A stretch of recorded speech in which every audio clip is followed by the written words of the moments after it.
এটি ৭২ জন যে সাহাবী ছিল শহীদ হয়েছিল, সেই শহীদ হওয়ার জায়গা।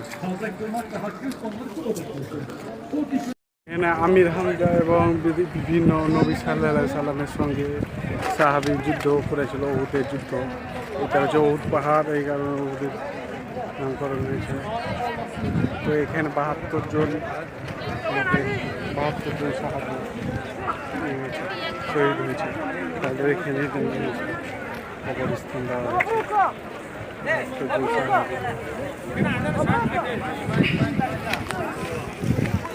আল্লাহ নবী এবং সাহাবীদের সঙ্গে যুদ্ধ হয়েছিল, ৭২ জন সাহাবী শহীদ হয়েছে।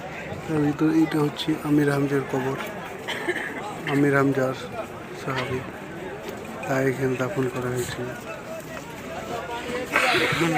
এখানে তাদের সংরক্ষিত করা আছে।